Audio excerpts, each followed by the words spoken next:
quoi. Voilà. Merci beaucoup, Monsieur le Méoté. On pourra revenir peut-être ultérieurement sur le lien justement entre la RGPP d'un côté et puis la réforme des collectivités locales de l'autre, avec notamment le renforcement du fait régional. Avant cela, je laisse la parole à Monsieur Campariol. Bien, merci beaucoup. Tout d'abord, une petite précision de méthode. Je m'exprimerai ce soir à titre personnel, donc modestement, mais à titre personnel. Il se trouve que j'ai des responsabilités au sein de la communauté urbaine de Strasbourg, mais je ne travaille pas du tout professionnellement sur le thème de la réforme territoriale. Et d'autre part, je ne suis pas mandaté par mes élus pour m'exprimer sur ce sujet. Voilà, donc c'est en tant que cadre territorial que je suis devant vous. Alors, quelques remarques liminaires. Tout d'abord, vous avez noté le hasard du calendrier.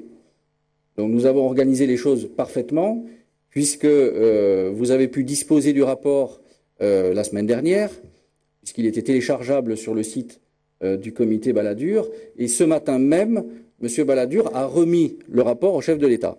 Voilà. Et ce soir, nous sommes à Strasbourg pour en débattre à la Maison de la Région. Donc, tout va bien.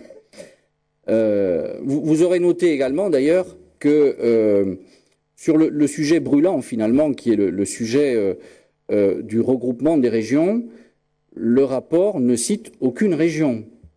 Et on avait vu dans certains journaux de beaux schémas, notamment la Picardie qui allait imploser. Moi j'ai observé que dans le rapport, on ne cite pas les régions, on ne propose pas de fusion de régions.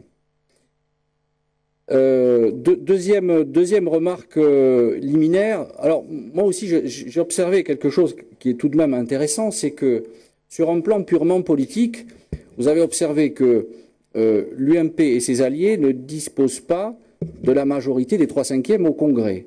Ça veut dire quoi? Concrètement, ça veut dire qu'aujourd'hui, il y aurait une difficulté à faire une réforme constitutionnelle. Donc les propositions qui sont faites, elles se situent dans le cadre d'une non-révision de la Constitution. Enfin, c'est comme ça, du moins, que je l'ai entendu. Donc, à mon avis, c'est quand même quelque chose qui est important, et d'où le fait, peut-être, je dis peut-être, que, comme le disait en introduction François Cavard, on ne parle pas, ou on ne parle plus, finalement, de supprimer un échelon d'administration. Alors ça peut paraître surprenant parce que si vous reprenez la lettre de mission du chef de l'État, au-delà de ce qu'il a pu dire lors de certaines interventions, mais il disait bien, il écrivait à M. Balladur, le temps de mettre à l'étude et de décider une profonde réforme de l'administration locale est venu. Chacun s'accorde à reconnaître que la situation actuelle n'est pas satisfaisante. Prolifération des échelons de décision, confusion dans la répartition des compétences, absence de netteté dans la répartition des moyens, etc. Enfin, donc on aurait pu imaginer que finalement le Big Bang dont on parlait aurait consisté du moins à proposer la suppression d'un échelon. Bon, donc ça n'a pas été le cas, et enfin on peut essayer d'en déduire que ça n'a pas été le cas, parce que cela aurait supposé, comme je le disais, une réforme de la Constitution. Derrière tout ça, troisième remarque, il y a un maître mot quand même. Il y a un maître mot. Enfin, l'idée centrale, pour moi, c'est la recherche d'économie. Parce que, le citoyen, l'usager, les collectivités locales, tout ça, c'est très bien. Mais enfin, je ne pense pas que ça déclenche beaucoup d'angoisse chez les personnes de savoir si le département ou la région a plus ou moins de compétences, si on va les regrouper, les rapprocher, etc. En revanche, comme l'a dit Monsieur le Méoté, ce qui compte, c'est ce que les gens payent, et ce qui compte, c'est aujourd'hui la situation financière dans laquelle se trouve le pays. Bon, vous avez noté comme moi que on a voté le 4e collectif budgétaire, excusez du peu, 4e collectif budgétaire relatif à la loi de finances pour 2009, et que le déficit de l'État donc va atteindre 104 milliards d'euros. 104 milliards d'euros en 2009, donc c'est tout à fait considérable. Évidemment, ceci se justifie. Hein. Je ne suis pas sur ce terrain-là. Il y a eu la crise économique, qui d'ailleurs n'est pas terminée, à mon avis. Bon, mais enfin, il y a l'endettement du pays, qui est également un endettement record, puisqu'on va atteindre, je crois, 65 ou plus % du PIB en termes d'endettement. Donc cette réforme, à mon avis, elle n'aura de sens que si elle permet au pays de faire des économies, globalement. Voilà, et là, je veux dire, sortons de nos collectivités respectives. C'est quand même le sens même de cette réforme. Et là-dessus, d'ailleurs, j'ai été un peu étonné par une étude qui a été faite par le cabinet KPMG, que vous avez pu voir, hein, comme moi. Enfin, moi, j'ai pas vu l'étude, mais j'ai vu la citation de l'étude. Et je ne suis pas tout à fait d'accord avec ces conclusions, parce que cette étude montre finalement que si on fusionnait les départements, on aurait pu tenir le même discours pour les régions d'ailleurs.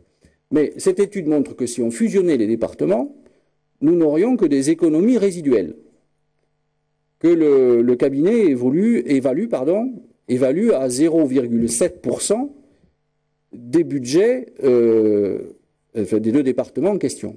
Il s'agit de regrouper deux départements. Alors, quand même, nous qui avons évolué depuis quelques années dans les collectivités territoriales, qui avons quelques modestes compétences managériales, on sait très bien que quand on regroupe, il n'y a plus qu'une direction générale et on regroupe les fonctions ressources. On regroupe de manière naturelle les finances, les ressources humaines, le contrôle de gestion, les affaires juridiques.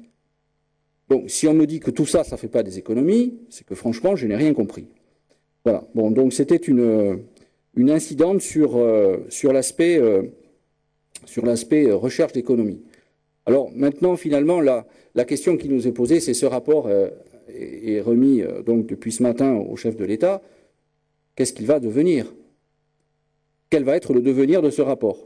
Donc on nous annonce deux projets de loi, un pour la réforme territoriale stricto sensu, l'autre pour le Grand Paris. Et le premier serait déposé à l'automne devant le Parlement. Voilà. Donc je crois que ce qui est intéressant, finalement, c'est si nous nous revoyions dans un an, de voir qu'est-ce qu'est devenu ce rapport. Et ça, c'est la question la plus, à mon avis, la plus importante. Je peux m'arrêter là, parce qu'après, je voudrais réagir sur d'autres sujets, mais en guise d'introduction, je peux m'arrêter là.